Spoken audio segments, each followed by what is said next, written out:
We begin tonight with the Iglesia ni Cristo-led rally at the EDSA People Power Monument.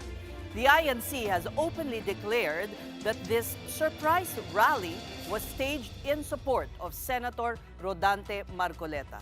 But is that all? The big story tonight from mobile journalist Julie Baiza. Gusto nating papanagutin lahat ng mga taong ito. Ngunit kapag ako'y kanilang inaresto, hindi na po matutuluyan. Akala po nila'y maililibing ito sa limot. On Monday, June 29, the Ombudsman promised to file a case against the lawmaker in 1 week over the 75 million peso campaign donation he received during the 2025 midterm elections. But Marcoleta sees nothing but persecution and selective justice. Mas uunahin po nila yung tao na nagmamalasakit sa inyo para palitawin natin ang katotohanan. Senator Georges sits aside from the flood control issue. Marcoleta believes opponents want him silenced because of his role as a senator judge in the impeachment trial of Vice President Sara Duterte. Inaasahan nila ay hindi na po ako makakasali doon sa impeachment proceedings na nakatakda pong magsimula sa susunod na linggo. Sa mga tweet, 2 ibon sa isang putok, mga kababayan. But the Office of the Ombudsman immediately rejected this. Spokesperson and Assistant Ombudsman Miko Clavano says the evidence against Marcoleta came from his very own mouth. The facts will speak for themselves. And I think when you read the case and you listen to the admissions and you listen to the interviews, you will see that the case is quite clear-cut.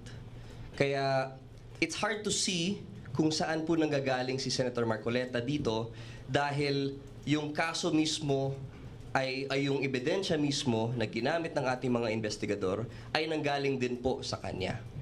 Based on the Ombudsman's investigation, Marcoleta did not declare the donation he received in his Statement of Assets, Liabilities and Net Worth or SALN. It was also allegedly stated in Marcoleta's Statement of Contributions and Expenditures or SOSE that he did not receive any cash or in-kind contributions. In an interview on Net25 program Saganang Mamamayan in November 2025, Marcoleta admitted he did receive cash donations from his friends. And the reason he did not list this was because he was asked by the donors to divulge their identities. Marcoleta also claimed he spent all the money that was given to him. He also said there is no law that would compel the disclosure of the donations he received. Last March, the Commission on Elections or COMELEC said there was no evidence to establish that Marcoleta committed any election offense. And the Ombudsman's latest announcement against Marcoleta did not sit well with the church he belongs to and which supported him during his senatorial bid, the Iglesia ni Cristo. Before INC members gathered near the People Power Monument on Tuesday, June 30, INC released an official statement explaining why it was publicly supporting Marcoleta. The church said that while it is not opposed to the enforcement of the law, it is opposed to the bending of the law, especially when it is intended to cover up corruption. Nais naming iparinig sa mga kinauukulan na kahit ipakulong nila si Senator Marcoleta, ay hindi kami titigil sa paghingi ng katarungan para sa mga kababayan natin na ninakawan. Gusto naming ipaalam sa kanila na isang injustice ang selective justice.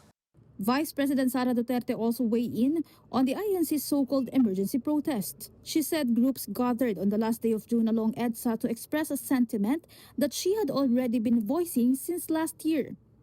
And that is President Bongbong Marcos's detachment or disconnection from the problems of the Filipino people. Duterte claimed filing cases is now being used to cover up corruption and, according to her, abuses by Malacanang. Palace Press Officer Undersecretary Claire Castro again had an immediate reaction to the Vice President's statement.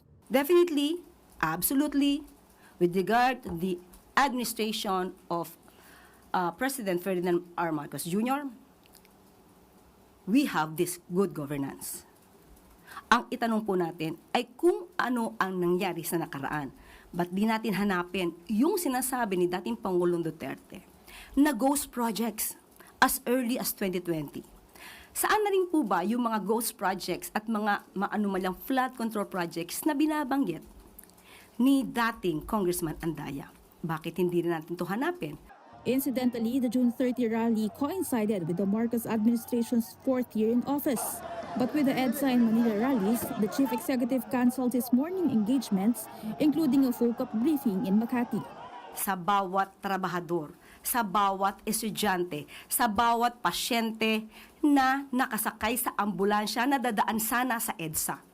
Lahat ng ito, pati tayo rito, ay maaapektuhan.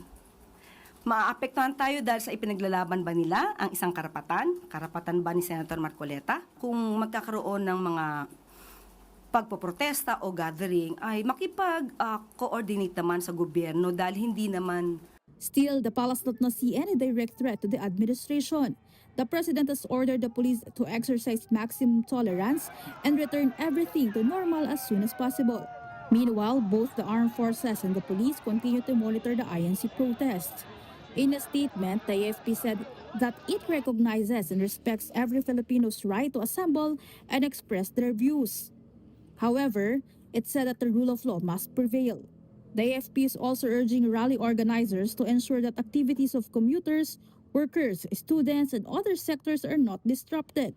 According to the AFP, it has not received reports of discontent within its ranks. The military reiterated that it remains united and non-partisan, meaning it does not take sides in political matters.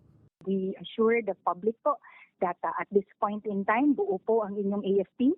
We are united, we remain professional po, no?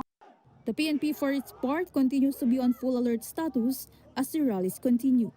The Chief PNP has ordered all our police units nationwide to be on full alert status. This is to prevent any untoward incident sa lahat po ng areas natin within the country. Kapatid Mobile Journal Julie Baiza, We're One News.